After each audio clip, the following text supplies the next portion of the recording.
کہ حضور پاک علیہ الصلوۃ والتسلیم کے ظاہری طور پر دنیا سے جانے کے بعد لوگوں نے کہا کہ محمد دنیا سے چلے گئے، اب ان کا دین اور ان کا ذکر ختم ہو جائے گا۔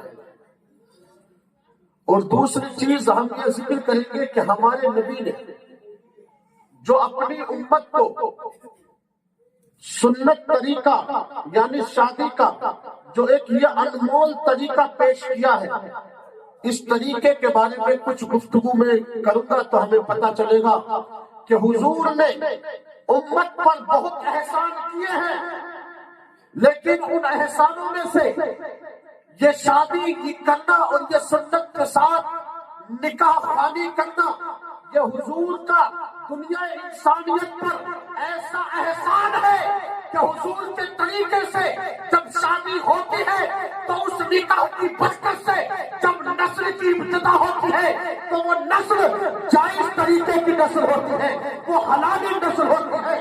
میرے سرکار کا ہر طریقہ ایسا ہے جو اس کو اپنا لے اس کی نسلیں بھی حلال ہے، جو اس کو نہ اپنا لے اس کی نسلیں بھی بابرکتیں ہو جائیں۔ حضور کا ہر طریقہ ہمارے لیے ہدایت ہے، حضور کا ہر کام ہمارے لیے برکت ہے۔ اگر آپ نے حضور کے طریقے پر کوئی بھی کام کیا، اگر آپ نے حضور کے طریقے سے شادی کی، آپ نے حضور کے طریقے سے نماز پڑھی، آپ نے حضور کے طریقے سے روزہ رکھا، آپ نے حضور کے طریقے سے حج کیا، آپ نے حضور کے طریقے سے زکوٰۃ ادا کی، آپ نے حضور کے طریقے سے جو ہے اسلام کے ہر عمل کو کمپلیٹ کیا، اللہ اکبر۔ حضور کے طریقہ جب بندہ عطا کرتا ہے، حضور کے طریقے پر جب کوئی کام کرتا ہے بندہ تو قرآن کہتا ہے من یطع اللہ فقد اطاع اللہ، جس نے رسول اللہ کے طریقے سے کام کیا، رسول اللہ کی اطاعت کی، گویا کہ اس بندے نے خدا کی اطاعت کی ہے۔ جس نے رسول سے محبت کی ہے اس نے ہر طرح سے اپنے خدا کی اطاعت کی ہے۔ وہ تو حضور کے طریقے کے بغیر نجات نہیں ہے۔ اس لیے میرے پیارے ساتھیوں عزیزوں، اللہ تبارک و تعالیٰ نے حضور کے ہر طریقے میں ہمارے لیے نجات، ہمارے لیے مغفرت، ہمارے لیے دنیا اور آخرت کی کامیابی ہے۔ اس لیے جب تک دنیا میں زندہ رہو اپنے دل کے اندر یہ عقیدہ جمائے رکھو کہ جب دنیا سے جائیں گے تو مولا تیرے حبیب پر درود و سلام پڑھنا نصیب فرما دینا۔ اے مولا تیرے حبیب کی محبت کے ساتھ ایمان پر خاتمہ کر دینا۔ اس لیے جو دنیا سے ایمان کی دولت لے گیا، اللہ اکبر، وہ بادشاہوں سے، وہ زمینداروں سے، وہ دنیا کے ہر نواب سے بلند و والا ہے جو دنیا سے ایمان کی دولت لے گیا۔ اور آئیے حضور کا ذکر کیا ہے یہ سماعت کر لیجئے، حضور کا ذکر ختم نہیں ہوگا۔ میں نے آپ کے سامنے قرآن پاک کی آیت پیش کی، اِنَّ شَانِئَکَ هُوَ الْأَبْتَرُ، اے محبوب آپ کے جو دشمن ہیں وہ ہر بھلائی اور ہر خیر سے محروم رہیں گے۔ حضور کے جتنے بھی دشمن حضور کے زمانے میں تھے یا حضور کے بعد یا قیامت تک جتنے بھی حضور کے دشمن ہوں گے، حضور کا ذکر مٹانے کی کوشش کریں گے، حضور سے جلیں گے، حضور کے دین اسلام کو نقصان پہنچانے کی کوشش کریں گے، حضور کے طریقے کے جو دشمن ہیں قرآن نے صاف اعلان کر دیا، اِنَّ شَانِئَکَ هُوَ الْأَبْتَرُ، اے محبوب جو تمہارے دشمن ہیں اللہ تعالیٰ نے انہیں ہر بھلائی سے محروم کر دیا ہے۔ اس سے یہ پتہ چلا قرآن قیامت تک دنیا انسانیت کو یہ پیغام دیتا رہے گا، اے لوگوں اگر تم اللہ کی طرف سے بھلائی اور رحمت چاہتے ہو تو حضور کے دامن میں آ جاؤ، رب تبارک و تعالیٰ تمہیں ساری کائنات کی نعمت دے گا۔ تم حضور کے دامن میں آ جاؤ، رب تبارک و تعالیٰ تمہیں ساری دنیا کی نعمتیں عطا فرما دے گا۔ اللہ کا احسان ہے اور حضور پاک علیہ الصلوۃ والتسلیم کا صدقہ ہے کہ ہم اپنی بیٹی بیٹا کی جب شادی کرتے ہیں اور اس میں نکاح خوانی ہوتی ہے، خطبہ پڑھا جاتا ہے، کلمہ شریف پڑھا جاتا ہے، حجاب اور قبول کی جب محفل کو سجایا جاتا ہے تو میرے ساتھیوں عزیزوں، میرے نبی پاک صلی اللہ علیہ وسلم کی یہ ایسی پیاری سنت ہے کہ خود پیارے آقا صلی اللہ علیہ وسلم نے سرکار غریب نواز سے فرمایا تھا کہ اے معین الدین، تم نے دین کو پورے ہندوستان میں پھیلا دیا، لیکن میرا ایک کام باقی ہے کہ بیٹا ایک کام باقی ہے اور وہ ہے شادی کرنا۔ سبحان اللہ۔ خواب میں آ کر میرے نبی نے غریب نواز کو شادی کرنے کے لیے کہا اور کہے معین الدین بیٹا میری پیاری سنت رہ گئی ہے اس کو تم اپنا لو. اللہ اکبر. حضور کو اتنا پسند ہے کہ غریب نواز نے حضور کے کہنے پر شادی کا ارادہ کر لیا. اور جب وہ شادی ہوئی تو دنیا کی شادیاں تو کوئی ماں باپ کراتا ہے کوئی رشتے دار کراتا ہے, لیکن غریب نواز کی شادی مدینے کے تاجدار نے کرائی ہے. غریب نواز کا رشتہ میرے نبی پاک صلی اللہ علیہ وآلہ وسلم نے کرایا. تو شادی کرنا اتنی پیاری اور مبارک سنت ہے کہ غریب نواز کے خواب میں آ کر میرے نبی پاک صلی اللہ علیہ وآلہ وسلم نے ان کو یہ اجازت عطا کی. میں آپ کے سامنے قرآن پاک کی آیت پیش کی, اِنَّ شَانِئَکَ هُوَ الْأَبْتَرُ. اے محبوب آپ کے جو دشمن ہیں وہ ہر بھلائی سے محروم رہیں گے. اس کا ترجمہ سنیے. اب اس کے آپ نے ترجمہ سنا, اس کی تفصیل سنیے. یہ آیت کیوں نازل ہوئی؟ قرآن میں ہر آیت کے نازل ہونے کی کوئی نہ کوئی وجہ ہے. اس میں ہمارے لیے ہدایت اور ایک پیغام ہے. یہ آیت کیوں نازل ہوئی؟ میرے ساتھیوں عزیزوں, ہمارے نبی کے بیٹے حضرت قاسم رضی اللہ تعالیٰ کا انتقال ہوا تو کفاروں نے کہا کہ محمد کا بیٹا اب دنیا سے چلا گیا, اب محمد کی نسل ختم ہو گئی, اب محمد کا دین بھی ختم ہو جائے گا. توجہ کرنا, قرآن کا پیغام دل کی گہرائی اور محبت کے ساتھ پہنچا رہا ہوں, سمجھنا.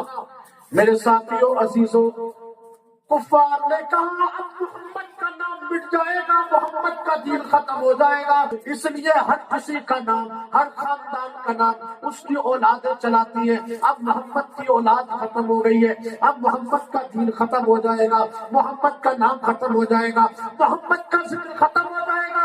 اللہ اکبر. میرے نبی کو وائل بن شکی نے کہا محمد کی اولاد ختم ہو گئی, اب محمد نسل بریدہ ہو گیا, یعنی اس کی نسل ختم ہو جائے گی. لیکن اللہ اکبر, میرے نبی کی شان میں جب یہ گستاخی کی تو رب تبارک و تعالی ہمارے نبی سے کتنا پیار فرماتا ہے. حضور کے دشمنوں کو جواب حضور نے نہیں دیا بلکہ خدا نے دیا اور کہا ہے محبوب یہ لوگ تمہیں کہتے ہیں تمہاری نسل ختم ہو گئی, لیکن میں کہتا ہوں یہ کفار, یہ دشمن یہ کہتے ہیں کہ تمہارا ذکر ختم ہو جائے گا, تمہاری نسل ختم ہو جائے گی, لیکن یہ محبوب میں کہتا ہوں اِنَّا أَعْطَيْنَاكَ الْكَوْثَرَ کہ محبوب ہم نے آپ کو ساری دنیا کی خوبیاں عطا فرمائی. ساری خوبیاں اللہ نے ہمارے نبی پاک علیہ الصلوۃ والتسلیم کو عطا کر دی. اور ایک بات آپ یاد رکھنا, حضور کا جو مرتبہ ہے اور حضور کا جو منصب ہے یہ نبی ہونے کی وجہ سے یا رسول ہونے کی وجہ سے نہیں ہے. پوائنٹ آپ نوٹ کرنا, اس کو یاد رکھنا, کیونکہ حضور کی شان کیا ہے. حضور کا مرتبہ رسول ہونے کی وجہ سے نہیں ہے, نبی ہونے کی وجہ سے نہیں ہے, بلکہ حضور کا مرتبہ حضور کی افضلیت رسالت اور نبوت کی وجہ سے نہیں ہے, بلکہ اللہ کی محبوبیت کی وجہ سے ہے. حضور اللہ کے محبوب ہے. اللہ نے جس کو نبوت دی, کسی کو ولایت دی, کسی کو نبوت دی, کسی کو بادشاہت دی, سب حضور کے صدقے میں عطا کی ہے, کیونکہ حضور اللہ کے وہ محبوب ہے کہ اعلیٰ حضرت فرماتے ہیں لا رب العرش جس کو جو ملا ان سے ملا, بڑھتی ہے کونین میں نعمت رسول اللہ. اللہ تعالیٰ نے حضور کو تمام کائنات کی خوبیاں عطا کی ہے. اللہ یا رسول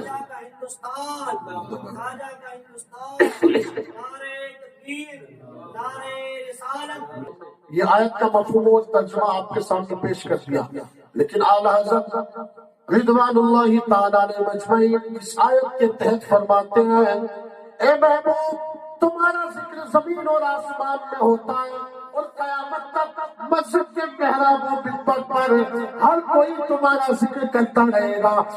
یہ مکہ کے کافر اور دنیا میں آنے والے تمہارے دشمن تمہارے ذکر کو مٹائیں گے اور کہیں گے کہ ہم حضور کے ذکر کو مٹا سکتے ہیں, لیکن اے محبوب ہم نے تیرے ذکر کو اتنا بلند کر دیا ہے, اتنا بلند کر دیا ہے. اللہ اکبر. انسان تو انسان, شیطان کی ذریت, شیطان کی ساری نسلیں حضور کے ذکر کو مٹانا چاہے تو مٹا نہیں سکتی, اس لیے مٹ گئے, مٹتے ہیں, مٹ جائیں گے. دشمن تیرے نہ مٹا ہے نہ مٹے گا کبھی, چچا تیرا نہ مٹا ہے نہ مٹے گا کبھی چرچا تیرا۔ سب سے بڑا طریقہ حضور کا یہ ہے کہ وہ کام سنت طریقے سے شادی کرنا۔ کیا یہ طریقہ حضور نے دیا یہ ختم ہو گئے؟ جب یہ طریقہ ہی حضور کا ذکر ہے، جہاں نکاح کی محفل ہوتی ہے یا جہاں شادی کی تیاری ہوتی ہے تو یہ مت سمجھنا یہ کھانے کا انتظام ہو رہا ہے، یہ خوشیوں کا انتظام ہو رہا ہے، یہ سمجھ لینا یہ حضور کا ذکر ہو رہا ہے۔ کیونکہ پوری دنیا کے اندر، توجہ کرنا، پوری دنیا کے اندر شادی کا سسٹم، طلاق کا سسٹم، بیٹی اور بیٹے کو گھر میں رکھنے کا اور اس کے ساتھ اصولی زندگی کا جو قانون میرے نبی نے بنا کے اپنی امت کو دیا ہے، قیامت تک دنیا کی کوئی عدالت، قیامت تک دنیا کی کوئی حکومت ایسا قانون دنیا انسانیت کو نہیں دے سکتی۔ اپنے طریقے سے شادی کر کے اپنی امت کو یہ پیغام دے دیا کہ کس کی بیٹی اور کس کا بیٹا کس طرح سے نکاح ہوگا، یہ میرے نبی نے اپنی امت کو پیغام دیا، اور قیامت تک اس طریقے کے علاوہ دنیا کی کوئی بھی حکومت انسانیت کو ایسا قانون نہیں دے سکتی جیسا قانون ہمارے پیارے نبی جناب محمد رسول اللہ نے ہم کو عطا کر دیا ہے۔ حضور نے بڑا پیارا طریقہ عطا کیا ہے۔ آپ دیکھیں، آپ امریکہ چلے جائیں، نیوزی لینڈ چلے جائیں، انگلینڈ چلے جائیں، آپ دیکھ لیں وہاں پر ایک مرد ہے اور اس کی کئی بیویاں ہیں، کئی عورتیں، اور آج کل انٹرنیٹ کا زمانہ ہے، آج کل انٹرنیٹ کا زمانہ ہے، آپ دیکھ سکتے ہیں دنیا کے اندر سینکڑوں ملک ایسے ہیں کہ جن ملکوں کے اندر دوسرے دھرم کے لوگوں میں، عیسائیوں میں، یہودیوں میں، نصارہ میں، ان کے یہاں کوئی شادی کا قانون اور کوئی شادی کا سسٹم موجود نہیں ہے۔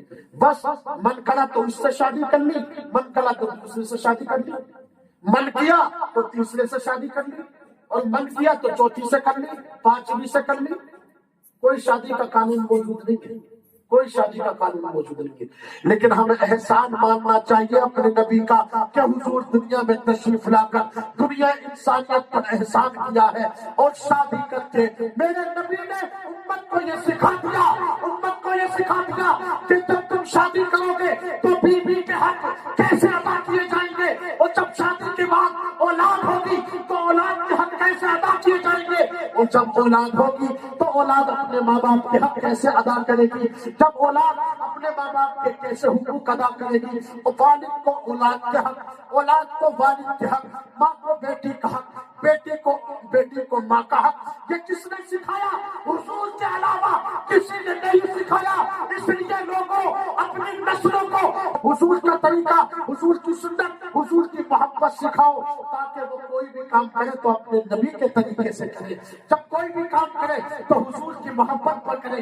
اس لیے جو کام حضور کے طریقے پہ کیا جائے گا اللہ تعالیٰ اس میں کامیابی اور کامرانی عطا فرمائے گا۔ آج ہمارے مسلمان بھائی نبی کے طریقے سے ہٹ گئے، حضور کی سنت کو چھوڑ دیا، حضور کے دین سے غافل ہو گئے، نمازوں سے اور عبادت سے غافل ہو گئے۔ میرے ساتھیوں، یہی وجہ ہے کہ ہمارے اوپر بہت ساری پریشانیاں اور دنیا کی حکومتیں آج ہم پر حملہ کر رہی ہیں۔ لیکن میرے ساتھیوں عزیزوں، آج ہم جو شادی کرتے ہیں اس کے خلاف بھی دنیا کے اندر بہت بڑا پیروپیگنڈا چل رہا ہے۔ وہ پیروپیگنڈا یہ ہے کہ مسلمان عورتیں جو حجاب کرتی ہیں اس حجاب کو بند کیا جائے، کیونکہ مسلمانوں کے یہاں عورت کو پردے میں رکھ کر ان پر جو ہے زبردستی ان کی زندگی کو گھر میں قید کر دیا جاتا ہے۔ لیکن میرے ساتھیوں عزیزوں، حضور نے پردے میں اپنی امت کو قانون دے کر ہماری قوم کی بیٹیوں کی اور بہوؤں کی اور بیویوں کی عزت کی حفاظت کی ہے۔ سبحان اللہ، حضور نے حفاظت کی ہے۔